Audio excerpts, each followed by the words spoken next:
시청자 여러분, 대한민국의 경제 기적의 초석을 이룬 이른바 창업 1세대 하면 우리가 삼성그룹의 이병철 회장님, 또 현대 정주영 회장님 많이 생각하시죠? 제약회사에도 그런 분이 계십니다. 그야말로 맨손으로 시작을 해가지고 매출 3천억의 대형 제약회사를 이룬 분, 광동제약의 최수부 회장님이십니다. 오늘 저희 프로그램 광동제약의 최수부 회장님 모시고 광동제약의 탄생 신화에서부터 그분의 인생 스토리, 또 우리 사회에 바라고 싶은 그런 부분들, 우리 사회를 보는 눈, 뭐 이런 이야기를 나눠보는 시간을 갖겠습니다. 시청자 여러분께 광동제약의 최수부 회장님을 소개해드리겠습니다. Going back to the corner where I first saw you. Gonna camp in my sleeping bag. I'm not gonna move. Got some... 회장님 안녕하세요. 네, 반갑습니다. 네, 고맙습니다. 시간 내주셔서. 건강 어떠세요? 좋으시죠? 건강은 좋습니다. 네, 올해 실례지만 연세가 어떻게 되시죠? 1935년생 의뢰생 77세입니다. 아이고, 그러신데 이렇게 체형이 아주 젊은 사람처럼 말끔하세요. 군살은 없어요. 그러게요. 운동 좀 하시고요. 네, 운동 좀 하고. 네, 아이고, 놀랐습니다. 아마도 제가 보기에는 유명 제약사들 1세대, 창업 1세대들 중에서 최 회장님만큼 일반인들한테 알려진 분이 없는 것 같아요. 그게, 글쎄요, 여러 가지 있겠지만, 옛날에 최씨 고집으로 유명한 우왕충심한 광고, TV 덕분이 아닌가 하는 생각이 드는데, 회장님께서 그렇게, 이를테면 경영 모토로다가 그 고집을 내세울 만큼, 고집이라는 게 최 회장님한테도 의미가 있으신가요? 어떠시죠? 다른 데서 그 최씨 고집이라고 이렇게 만들어진 게 아니고, 네. 품질 관리를 고집스럽게 하고 있기 때문에, 네. 원료 납품처에서 내가 이제 왜 그렇게 고집스럽게 공장 싣고 간 거를 네. 다시 돌려보내니, 웬만하면 좀 써주면 어때서 그걸 또 공장까지 간 걸 반품해서 보내는 거야. 절대 안 된다. 그런 소리 하려면 광노장 거래 끊자. 그때가 그러니까 우왕충심한 원료, 여러 가지 한약재 원료가 같은 감초이면서도 네. 품질이 굉장히 차이가 많이 납니다. 1호 감초, 2호 감초, 3호 감초. 또 같은 계피나무에서도 제일 아래 굵은 데서 채취한 거는 육개가 되고, 그러시죠. 그 위에가 계피가 되고, 제일 끝에 가서는 게이지가 되는데, 그게 부위별로 효능도 다릅니다. 그렇죠. 그 정도로 한약재가 이 청하가 많이 심하기 때문에 정말 샘플은 1호 감초를 보여주고 들어오는 거는 3호 감초가 납품이 되는. 그럴 수 있었을 거예요. 그런 걸 이제 방지를 하고 이렇게 하려니까 고집스럽게 현장에 들어온 걸 내가 확인까지 하고 이렇게 하니까 고집스럽게 왜 그러냐고. 우연히 그렇게 가다 보니까 나중에는 CF 모델을 날 보고 한번 해주겠느냐고. 그 얘기를 넣어서 그래서 그 얘기를 넣어서 CF를 하셨구나. 그래서 이제 그런 걸 넣자면은 밖에서 고집스럽다는 그런 평이 있고 하니까 아주 최씨 고집을 내가지고 이렇게 하면 어떻겠습니까? 하여튼 고집스럽게 품질 관리하는 그 외고집 때문에 그런 말들이 밖으로 퍼지면서 내부적으로도 그렇게. 근데 회장님 아무래도 이제 한약이라 그러면 솔직히 서양학보다는 아무래도 이제 품질 관리 면에서 조금 일반 양약들은 표준화가 돼 있지 않습니까? 근데 그렇습니다. 한약은 조금 그런 데서 아무래도 그 당시만 해도 더군다나 관리가 잘 허술하고 그러니까 소비자들이 불신을 가질 수 있었는데, 제가 봐도 그때 광고가, 회장님 광고를 제가 보고 그렇게 오너가 직접 깐깐하게 고른다라는 얘기를 들으니까 신뢰가 정말 가는다는 생각이 들더라고요. 이거 좀 믿을 수 있겠구나라는 그게 한 10년 됐죠, 그 광고가? 10년 넘었습니다. 네. 지금 국회 부의장까지 한 KBS 앵커맨 출신 이용성 씨인가요? 이윤석 앵커가 나셨죠. 그 양반하고 우왕 고르는 걸 같이 하면서 계단도 자기 만들고 이렇게 하면서 그 양반 벌써 지금 3선 의원입니까? 아무튼 그 광고를 저도 지금 기억을 하고 일반 소비자들이 그걸 기억한다는 건 광고를 굉장히 잘하신 것 같아요, 그때. 아주 인상이 깊었어요. 그러니까 한약재에 대한 것이 굉장히 그런 품질 격차가 난다는 일반 소비자들도 알기 때문에. 그만큼 관심을 두고 원화가 직접 고르고 이렇게 한다 하니까 좀 효과가 있습니다. 그러네요. 지금도 그렇게 회장님께서 공정을 조금 이렇게 가서 들여다보십니까? 지금도 오늘도 공장에 갔다가 그러시군요. 공장에 갔다가 네. 아무리 하드웨어를 잘해도 네. 소프트웨어 쪽에 임하는 직원들이 담당자들이 정성이 따라가는 쪽에 소프트 관리를 안 하면은 소프트 GMP를 안 하면은 그렇죠. 하드웨어가 좀 소용없다. 네. 이렇게 지금도 뭐 우황 사양은 내가 보고 육안으로 보고 이 정도면은 여학적으로 걸어볼 필요가 있다. 이렇게 해야 시험 검사를 하도록 들어갈 수가 있고 제가 육안으로 봐서 이건 안 돼 필요도 없다. 이거는 뭐 여학적으로 걸어볼 필요도 없다 하면 뭐 그대로 반품이죠. 네. 그러시군요. 아무래도 이제 광동제약 하면은 우황청심한 생각이 소비자들이 나고요. 그 다음에 비타500 이게 뭐 아주 그야말로 공전의 히트를 쳤어요. 그래서 두 가지가 무엇보다 먼저 생각이 나는데 어쨌든 시청자분들을 위해서 회장님께서 조금 회사 소개를 간단히 좀 해주시죠. 뭐 제품군이라든가 아니면 사업 영역 같은 거 조금 좀 네. 말씀해 주십시오.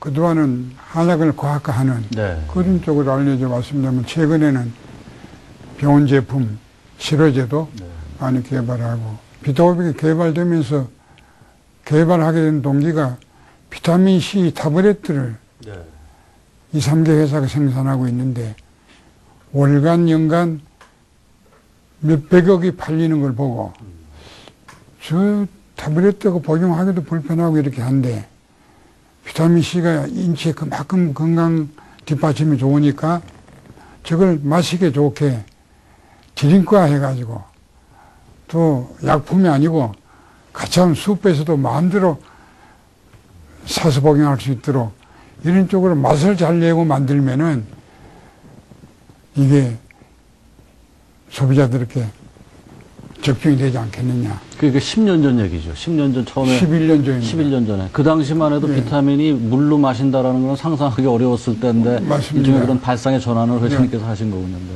또 약국에 안 가고 음. 가까운 슈퍼에서도 구매할 수가 있고 하면은 되겠다 이렇게 했더니 결국은 히트해가지고 한 달에 6,300만 봉을 생산해도 부족할 정도로 네.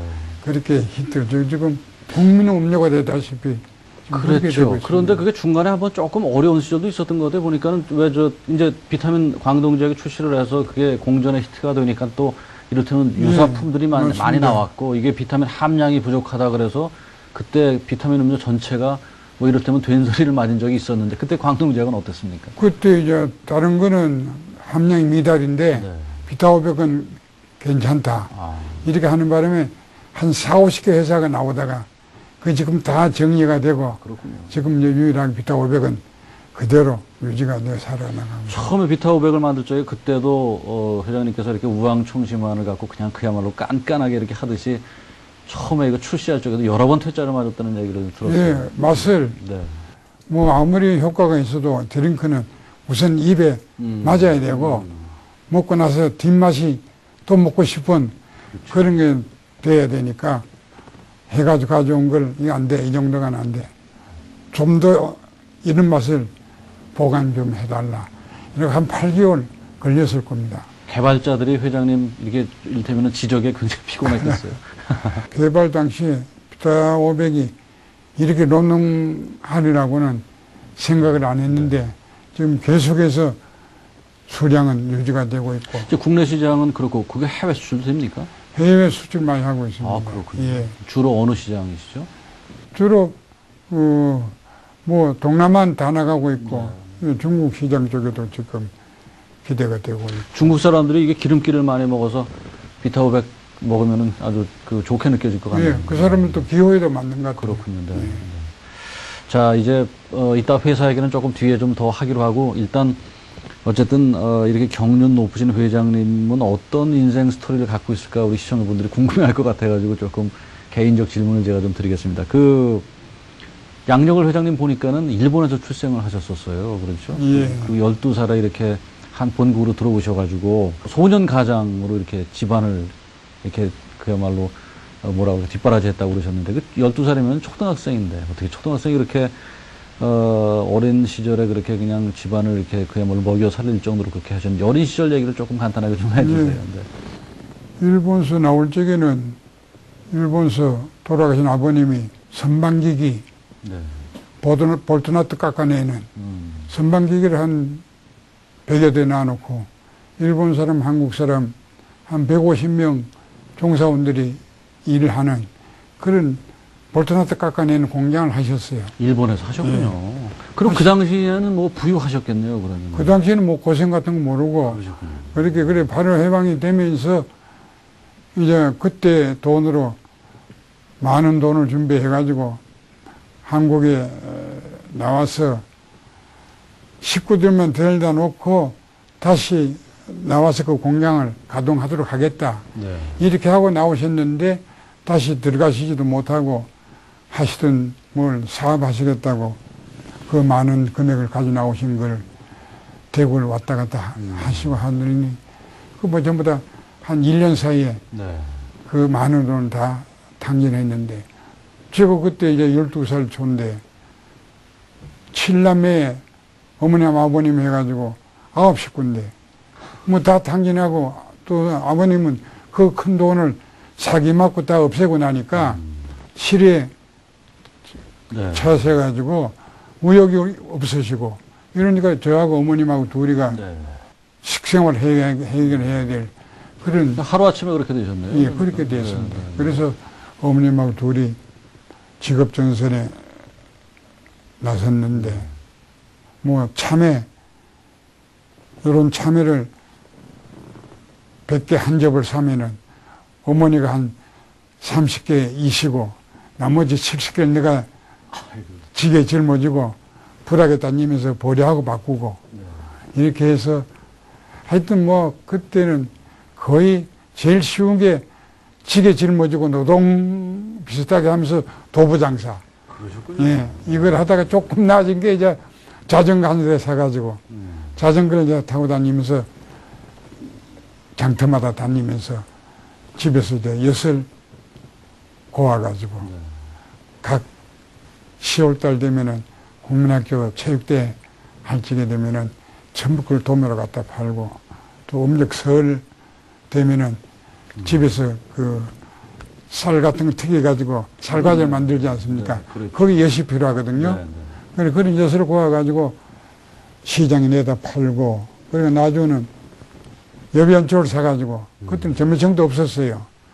여변초를 사가지고 집에서 쓰는 기계를 맞춤해가지고 여변초를 말아가지고 시장에 다니며 팔기도 하고, 안 해본 게 없어요. 아이고, 참, 부잣집 도련님으로, 아주 어려서 지내시다가 그렇게, 그야말로 뭐 참외 장사에 무슨 안 해본 게 없을 정도로 참 이게 그림이 그려지네요. 아이고, 그런데 이렇게 가족들을 돌보시면서 이제 소위 소년 가장이죠. 그러면서 젊은 시절 10대를 보내셨고, 그러다 제약회사를 처음에 들어가셨다는 얘기를 들었어요. 어떻게 제약회사는 들어가시게 된 거죠? 제약회사는 22살에 군에 입대해가지고 군대 생활 35개월 하고 이렇게 이제 자 고향인 대구 내려가도 지을 만한 농사도 없고 사업 미천도 없고 마침 그때 어머님이 이제 서울 오셔가지고 참기름 짜는 집에 이제 적을 두고 참기름 받아가지고 불하게 다니면서 도부장사 어머님 하고 계셨어요. 그래 제대가 나와서 서울에서 뭐 해볼까 하고 어머님 기름 장사하신 그 집에 큰 집이 있어 보니까 한 5일 넘어가니까 뭐 먹는 게 소화가 안 되고 견딜 수가 없는데 뭘 해도 해야 되겠는데. 그래 마침 조그마한 제약회사 대리점인데 경옥고 외판원이라도 판매원을 하겠느냐. 그때 경옥고라는 게 그 보약이죠. 맞습니다. 보약. 누구나 다 먹는 보약. 예. 그렇죠. 예. 그래 경옥고 외판원 자리가 있는데 그거라도 하겠느냐. 뭐라도 할 수 있는 자리라면은 가보고 하겠다고. 오늘 가서 면접을 했는데 제도복 입고 면접해 온 사람 면접해보니까 이 사람이 어떻게 영업을 해내겠느냐. 그러니까 면접하고 나서는 연락을 주겠다 하더니 이틀 기다려 연락이 안 와요. 이제 도저히 그 사람은 생김새나 이걸 봐서 이 사람은 여묵기가 아니다. 예. 이래가지고 퇴짜를 놓은 거죠. 그래 다시 이틀 후에 그 지사장 집을 서소문회가 찾아가서 내가 꼭 이걸 하고 싶다고. 네. 그 나와서 그러면 다음날 나와보라고. 조그마한 천인동에 있는 대리점 사무실 찾아갔더니 이제 경호고 샘플하고 팜플렛을 내놓으면서 한 시간 좀 교육받았나요? 교육받고 샘플 한 통 들고 카다록 한 2, 3천 장 들고 가지고 봉투 하나 가지고 종로 사거리부터 서울역 앞까지 한 집도 안 빼고 집집마다 다 경호고, 이 좋은 경호고를 몰부로 판매하고 있는데. 그러니까 1시간 교육 받으시고 신입사원, 영업사원, 채수구가 이렇게 이제 종로에서부터 한 집 한 집부터 다 하면서 영업을 하셨군요. 그래가지고 그때 그 2군짜리 한 달분이 구하로 2만 환인데 네. 양호복 한 불에 그때 2만 환도 채 안 할 때입니다. 네. 그러니까 한 달 보면 2군짜리가 굉장히 엄청나게 비싼 건데 어디 가서 얘기를 하니까 아이고 거의 다 쩔쩔 고기만 내 흔들고 그 하나 주문해 주겠다는 사람이 없어서 오후 5시 반쯤 허탈해가지고 얼추로 입구까지 걸어오다가 광화문 쪽, 천진동 쪽을 찾아가는 걸 어디로 가야 갈 수 있는지 지점 사무실을 찾아갈 수가 없어서 팜플렛을 내가지고 전화번호 찾아가지고 전화 걸어서 내가 있는 위치가 좀 여기인데 어떻게 찾아가면 되느냐고 찾아간 위치 설명 듣고 나서 이제 지점 사무실로 가려고 하는 찰나에 하동간 곰탕집 들어가는 골목 길에 미양사는 양복점이 있는데 하동관에 지금 저기 한화 빌딩 있는 그 유명한 그 음식점이 있었어요. 그 자리에. 그래. 거기죠. 네. 그래 미양사는 양복점이 보여서 거기에 들어가서 이 양복기지 이걸 만드시는 분들은 양복기지 이 화학 재료들이 많이 쓰이고 하니까 이름 보약, 인삼 보약을 쓰셔야 됩니다. 이렇게 설명드렸더니 길 가서 옳고 하셔가지고 뭐 좀 보자. 그래서 끌려가 샘플을 좀 온수에 타드리고 이렇게 했더니 그 자기가 하나 보정해 보겠다고. 네. 그럼 사모님하고 2분이 하나씩 쓰시도록 2개를 주문하시면 좋겠습니다. 네. 하고 권유했더니 그럼 하나 더 쓰지.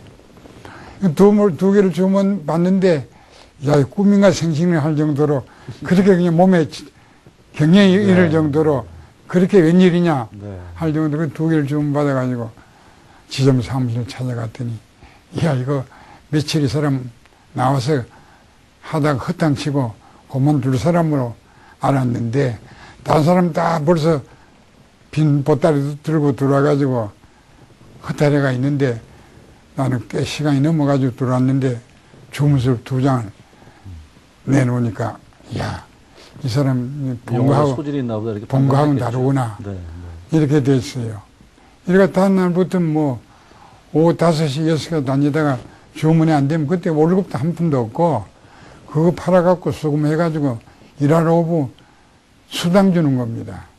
예. 예, 월급은 한 푼도 없어요. 그러니까 파는 만큼 거기서 이제 맞아요. 입장에서, 네. 수당 타는 겁니다.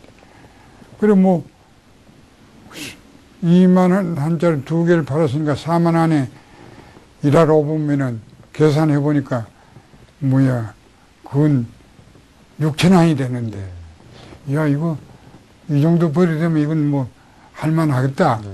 그러니까 다음 날부터 뭐 집에서 도시락 싸가지고 오고 동생 서울대학교 다니는 동생 서울대학 교복 위에 거 내가 빌려 입고. 동생은 서울대학교 다니셨어요? 예. 아이고, 그러니까 그 형님이 이렇게 고생을 하셔가지고 동생 저 서울대학 교복 내가 빌려 입고 네. 버스 요금 아끼기 위해서. 예. 그럼 회사에 가서는 양복으로 갈아입고 이래가지고 도시락 집에서 싸가지고 가고. 하여튼 뭐 버스 요금 아끼고 또 손님 접대할 아리랑 담배는 보이는 쪽에 넣고 내가 피우는 담배는 파랑새 네. 50원짜리 그거 사가지고 피우고 전심 안 사가지고 한 날은 북창동 골목에 가면 안악네들이 앉아서 자판에 팔고 있는 수제비 50원짜리 그거 사먹고 네. 일어서니까 지나가던 대학생이 저녁은 가다마이 멀쩡하게 해 입은 양반이 수제비 50원짜리 줘서 자판 사먹고 일어난다. 야, 둘이 지나가면 날 흉을 보는 소리 내가 들었는데,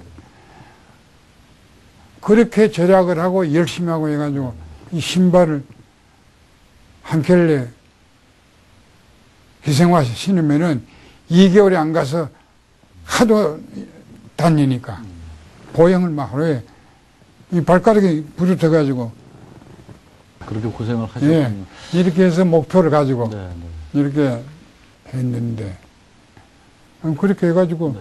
적금 넣고 이렇게 적금 타면서 일요일 되면은 토요일 되면 말이 몇판 원이지 최수부시 오늘 경호골 약을 넣어야 되겠는데 가서 분쇄소에 가서 분쇄 좀 해다 줄 수가 없겠느냐고. 내가 경호골 재료를 내가 덩어리 짊어지고 재분소 가가지고 네. 지켜 서서 재분해가지고 내가 손수 반죽해가지고 약품 뭐 영업뿐만 아니라 제조까지. 예, 가만히 안 치우고 그래가 3일 동안 불도 내가 다 봐주고 이렇게 약이 돼서 나오면은 네. 내가 포장 다 해주고 네. 그래 내가 팔로 다니고 그러니까 그러셨구나. 1인이 5인 역할 하듯이 이렇게 하면서 관리약사가 내가 에반원이 아니고 완전히 공장장 겸 그러게요. 제조 약사 여러 겸 가지 역할을 다 하셨어요. 이렇게 다 해버렸어요. 그러니까 야, 이 정도면 적금한 것이 2년 후에 단위 얼마가 되고 하니까 내가 이러면 내가 직접 허가를 내가지고 해봐야 되겠다 하는 그런. 그러니까 제약회사를 창업을 하시겠다는 생각을 거기서 하신 거구나. 그렇죠. 네. 그게 전부 내가 다 터득을 하고 다 알게 됐고 하니까 내가 처리가 해야 되겠다. 근데 무슨 미천이 그래도 좀 있으셨어요? 그동안 보름도 안 했죠. 영업사원 하면서 저쪽 받으신 한국 돈으로. 가지고 네, 네. 그때는 뭐 경호과 다니는 법문까지 허가 내는 데는 건병 30병만 깨끗하게 짓고 네. 이중 감화만 걸면은 허가를 해줬어요. 그러셨구나. 그렇게 해서 광동제약이 창업이 된 거죠, 그러니까. 그렇습니다. 그게 그러면은 몇 년도세요? 1963년 10월 16일. 63년도. 초반에부터 뭐 이렇게 큰 어려움 없이 성장 가도를 달리셨나요? 아니면 어려우셨나요? 어떠셨어요? 엄청난 서울에 제가 뭐 국민학교 4학년 중퇴시지요. 중퇴죠. 예.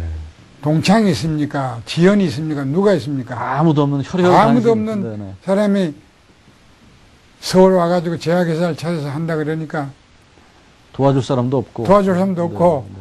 또 그렇게 만드는 경호권을 가지고 믿기도 어렵지. 소비자 맞습니다. 입장에서는 뭐 네. 저걸 뭘 믿고 살까는 그러니까 생각도 뭐 들었을 테고. 엄청나게 어려움을 겪고 하면서 허가도 한 2번 네. 취소를 당해보고 네. 그래서 소정심사위원회 소청을 올려가지고 네. 다시 복권시키기도 하고 그러셨군요. 뭐 어려움을 엄청나게 겪었습니다. 처음에 그러면은 광동제약이 창업해서 처음에 첫 시작이 경호과였습니까? 그 경호권으로 시작한 겁니다. 네. 아무래도 뭐 지금 광동제약이 이제 옥수수차도 있고 대부분 광동제약의 제품들 보면 한방에 기반을 둔 것들이 많아요. 그죠? 네. 그렇게 한방에 기반을 둔 약을 만드신 특별한 무슨 동기. 이게 아마 처음에 영업을 하시면서 경호과로 출발을 하셔서 그런 경호권을 동기가 출발을 했기 때문에 자연히 이 한방 원래 신약도 지금 저 병원의 치료제도 그 뿌리까지 파고 들어가 보면 전부 다 이 천연물 내지 한약재에서 그렇죠. 발견해가지고 대량 생산하기 위해서 합성도 하고 이렇게 된 거거든요. 그러니까 이걸 가지고 잘 그만 생산하게 되면 될 것이다. 네. 이래가지고 그걸 했죠. 저도 개인적으로는 참 그 한방의 우수성을 굉장히 인정을 하는 뭐 한방 우수성에 대해서 나름대로 그야말로 그냥 우리나라에서 그런 한방이 뭐라 그럴까 이렇게 융성한이 이렇게 발전하는 데서 자부심을 갖고 있는데 지금 제약회사들이 한방을 기반으로 한 회사들이 몇 개가 있죠? 광동제약 말고도요? 지금 생약 한약을 하는 업체들은 네.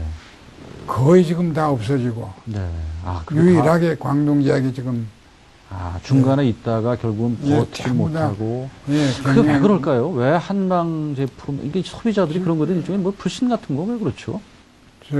이게 한약이 과학적으로 딱 함량 분석이 안 되는 그걸 그렇죠. 기화로 제조업주들이 올바르게 양심적으로 안 만들고 네. 그런 데서 제품이 소비자들에게 신뢰를 못 받고 네. 제가 이제 광동상어탕 생산하기 전에는 기존업자가 상어탕 흉내만 내도록 당기 천궁 모형만 한 물을 상어탕이라고 해가지고 병에다 담아가지고 소비자 가격 50원, 도매 가격 30원에 하고 있는 거 보고 내가 올바르게 제대로 생산하게 되면 소비자 가격 100원 정도 받고 도매 가격 70원 하게 되면 멋진 상어탕을 만들 수가 있다. 내가 해야 되겠다. 내가 상어탕을 만들어가지고 기존 업자가 한 달에 30만 봉밖에 못 팔고 있는 거를 한 달에 2,300만 봉까지 팔리는 광동 상어탕을 만들었으니 네. 뭐 기적을 이룬 거 아닙니까? 그러니까 그만큼 약재 좋은 약재를 선택해가지고 만들게 되면은 그대로 효과가 나타나게 돼 있고 그 샘플 만들어가지고 약국에 광동 상어탕 돌리니까 결국 약국가에서 진짜 상어탕 나왔다. 이래가지고 약사 식구들이 먹기 시작하고 이래가지고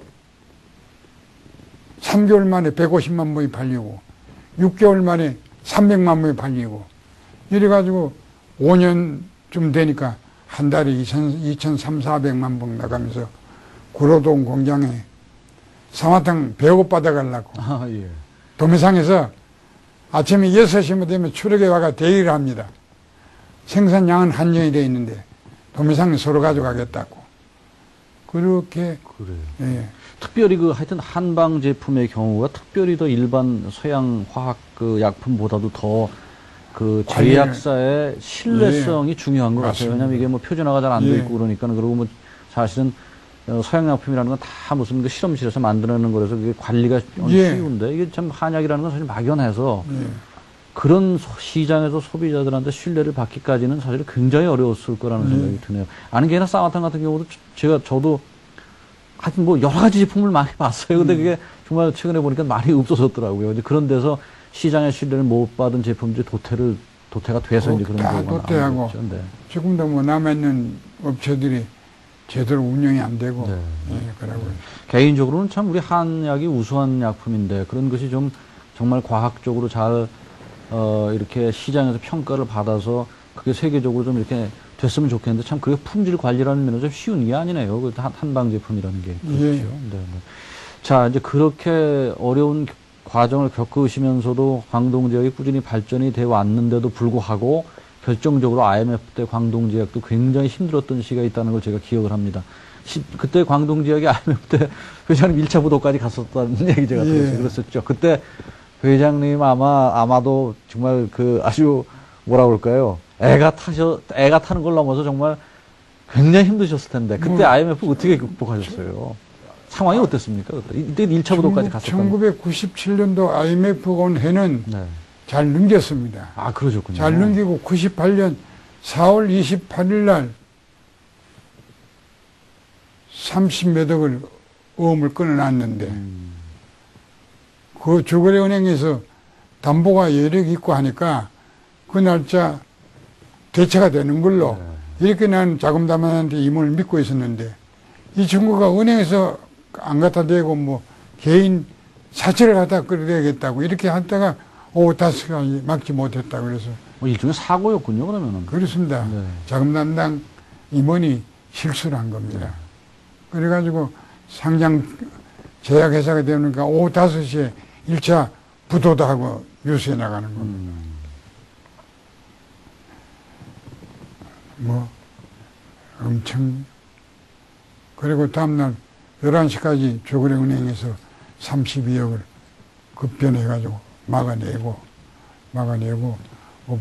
납품업체들 회사로 좀 오셔서 만납시다 해가지고 이런 실수로 이렇게 됐는데 광동제약이 뭐 1차 부도 오늘 11시까지 막았고 이게 그렇게 쉽게 문 닫고 없어질 그런 회사 그때만 해도 벌써 97년도만 해도 회사 차린 지가 30몇 년 됐거든요, 역사가. 꼭 성장시키고 이렇게 할 테니까 도와달라고. 뭐 어떤 업자는 어음을 바꿔달라. 갖다 납품한 약재를 가져가겠다. 이런 분이 있었는데 내가 충분히 이 회사 살리는 그 계획에 대해서 쭉 전해주고 했더니 모두 수긍을 하고. 이렇게 해서 97년 IMF 연도는 지나고 98년 4월 28일 그 일자 막지 못하는 그런 걸 겪은 겁니다. 네. 뭐 그 이후로도 회장님이 무슨 저 직원들한테 주식을 무상으로 뭐 분배하고 그랬던 얘기도 제가 들었어요. 예, 그때 IMF 와가지고 어려운데 제대로 상여금도 못 주고 하는데 노조에서 도와주고 협조를 해줘서 고맙다고 제가 가지고 있는. 아, 그때는 IMF 때요?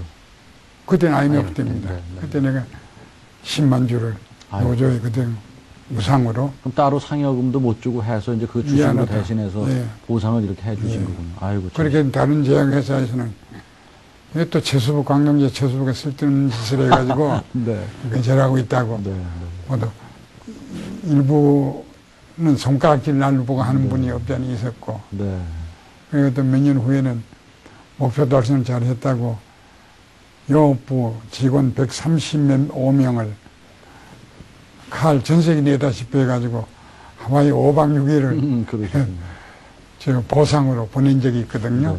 그러니까 그때도 저 광동제약 재수보니까 이런 짓을 한다. 네. 아주 재미있는 얘기입니다. 그 회장님 이제 지나간 얘기는 여기서 일단 접고요. 좀 앞으로 얘기를 좀 해볼까요? 조금 뭐 제가 조금 그 외람된 질문을 좀 해야 될 것 같은데 지금 어쨌든 비타 500의 뭐 너무나 유명하지요. 유명한데 반대로 또 비타 500이 너무나 유명하기 때문에 광동제약이 치료제 개발 회사로서의 이미지가 조금 희석된 면이 없지 않아 있단 말이에요. 조금 전에도 말씀하셨지만 어떤 면에서는 지나치게 비타 500이나 이런 음료 쪽의 매출이 다른 쪽에 비해서 큰 거 아니냐. 따라서 제약회사로서의 조금 어떤 것보다는 식음료 회사 쪽 어떤 기능에 가까운 거 아니냐는 지적도 사실 있단 말이에요. 이런 부분에 대해서 어쨌든 제약회사는 치료제를 개발하는 게 뭐 가장 중요한 펑션이겠죠. 뭐 기능이겠죠. 그래서 그런 부분에 대해서 서양 어떤 그 화학 합성 신약에 대한 개발 계획 같은 게 있으신지, 그래서 그런 매출비를 어떻게 좀 이렇게 조정해 보실 계획은 있으신지, 그걸 좀 시청자들께 좀 말씀을 드려주시죠. 중장기 계획을 세워가지고 광동제약이 아까 말씀드린 대로 제약회사니까 명실공히 치료제 약이 외형이 한 50% 이상 돼야 되거든요. 그래서 신약 개발하기 위해서 연구비, 외형에 5%가 차온 연구 개발비를 투자해가지고, 예, 지금 서울대학, 연세대학 10여 가지 제품 개발에 또 외국에 신제품 개발해서 출시하고 있는 회사들하고 라이센싱 해가지고 수입해서 하는 거냐. 여러모로 지금 굉장히 전력을 기울이고 있습니다. 광동제약 50주년이 되는 2년 후는 5천억 1년 매출을 5천억 목표로 하되 신약 개발이 돼가지고 그쪽에 점유가 30~40% 높아질 수 있는 그런 쪽으로, 그렇게 되면 회사 바란스가 그렇죠. 네, 제대로 맞죠. 어쨌든 지금 매출 대비, 전체 매출 대비해서 비타 500이 차지하는 게 한 3분의 1 정도 된다는 얘기를 제가 들었는데. 3분의 1 가차이 됩니다. 네. 조금 그렇다면 한 제품의 비중이 조금 너무 커서 그런 균형 면에서, 매출 균형 면에서 조금 그런 면이 있는데, 뭐, 지금 R&D를 한 5% 정도 하신다 그랬죠? R&D 투자 5% 정도. 올해가 지금 48주년이고 2년 뒤가 이제 50주년인데, 50주년까지는 매출 구성비를 그러니까 조금 더 치료제 쪽으로 해서 한 50% 정도까지는 맞추시겠다는 그런. 아마 모두가 그렇게 기대를 좀 해봐도, 회장님 말씀이시니까. 그리고,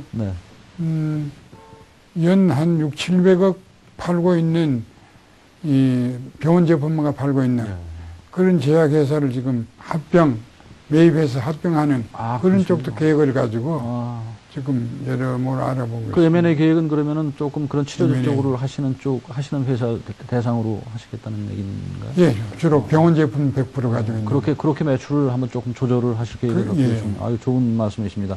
지금 뭐 한 260억인가 뭐 80억 들여가지고 공장을 지으셨다고요? 지금 한 300억 됩니다. 그 공장은 어디 있는 공장이고 어떤 일을 하는, 어떤 제품 만들어내는 공장이죠? 지금은 저희 나름대로 병원 제품 뭐 한 100여 가지 가지고 있거든요. 그걸 생산하려니까 CGMP 또 KGMP가 CGMP라고 설비를 한 등급 그런 업시키는 네. 이걸 저 보사부에서 하라 그래가지고 시설을 업시키는 네.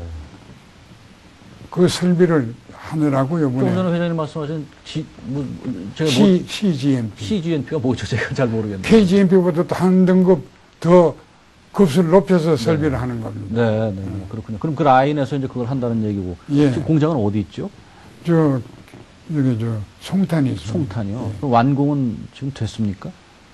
6월 말까지 완공했는데. 뭐 계획 차질 없이 잘 진행이 되고 있고요. 예, 예.